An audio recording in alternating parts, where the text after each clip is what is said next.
Salam sejahtera, tuan-tuan, puan-puan. Baiklah, berita sepenuhnya.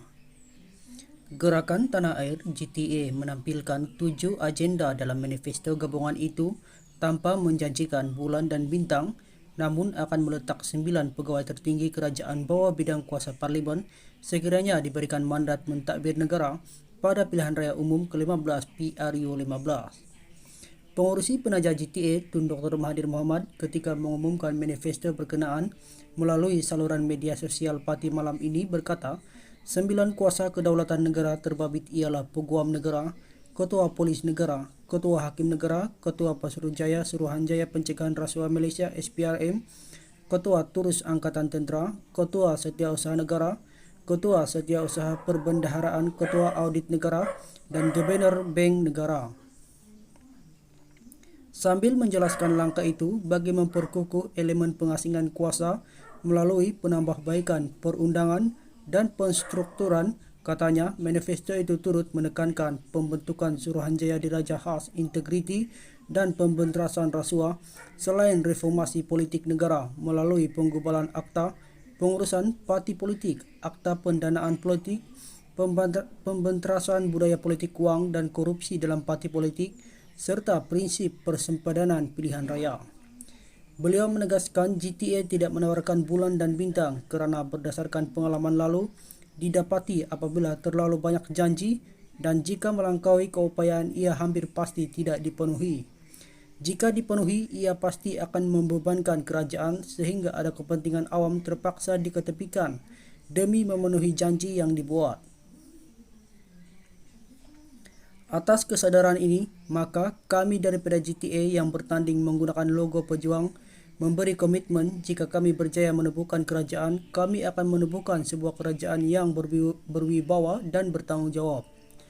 Kami juga berikrar untuk mewujudkan kerajaan bebas rasuah, kerajaan berpegang prinsip bersih, cekap dan amanah sebagai teras semua lapisan pentadbiran, kerajaan yang menebus kedudukan ekonomi Malaysia dan kembali menjadi harimau Asia dan menjadi kerajaan berprinsip, berintegriti serta mempertahankan kedaulatan undang-undang, katanya.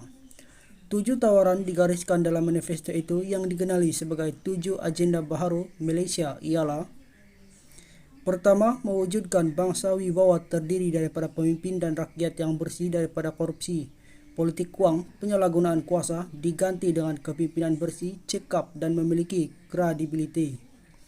Kedua, mewujudkan bangsa makmur dengan pekerjaan dan pendapatan yang menjamin kehidupan sejahtera, ekosistem ekonomi dan industri perlu diperbaiki serta diperkasakan dengan segera.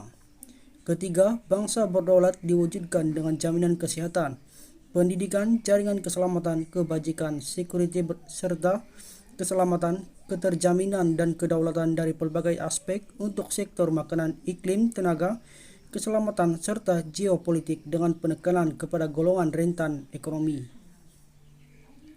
Keempat, bangsa bertamadun diwujudkan dengan menfokus pendidikan bagi mencapai potensi pelajar yang sebenar, membangunkan manusia dengan nilai hidup dan patriotisme yang mana pendidikan, pembangunan, kemahiran serta kepimpinan dilaksana bagi membangunkan generasi lebih menyeluruh dan bukan semata-mata menjadi buruh industri. Yang kelima, mewujudkan negara moden bererti pemodenan pelbagai sektor negara bagi menyesuaikan dengan kehendak ekonomi baharu dan kesejahteraan masyarakat. Keenam, mewujudkan negara sejahtera bagi memastikan jaringan sosial dan keselamatan rakyat dapat diperkukuhkan terutama pada kumpulan miskin dan rentan, terpencil, kelainan upaya serta keluarga tunggal. Ketujuh, mewujudkan negara lestari yang memastikan masa depan lebih baik dengan memastikan dasar kelestarian dalam pengurusan alam sekitar yang baik, konservasi, biodiversiti dan adaptasi perubahan iklim menjadi fundamental penting dalam kerajaan GTA. Dr. Mahathir yang juga pengurusi pejuang menekankan GTA percaya bahawa jika kerajaan yang ditubuhkan itu berpegang kepada prinsip berkenaan, maka kebajikan dan kesejahteraan rakyat akan dapat dipenuhi. Selain itu, beliau berkata, rakyat daripada setiap lapisan masyarakat akan mendapat keadilan sewajarnya dan tiada keadilan terpilih atau kumpulan kayangan diberikan keistimewaan tanpa gari manakala rakyat biasa tergari. Kebebasan rakyat sebagaimana diperuntukkan dalam perlembagaan akan dihormati sepenuhnya. Ini bermakna hak bukan Melayu dan bukan Bumiputra seperti yang termaktub dalam perlembagaan dipertahankan. Inilah janji kami dan janji ini mampu serta pasti kami penuhi jika diberi peluang mendirikan kerajaan, katanya.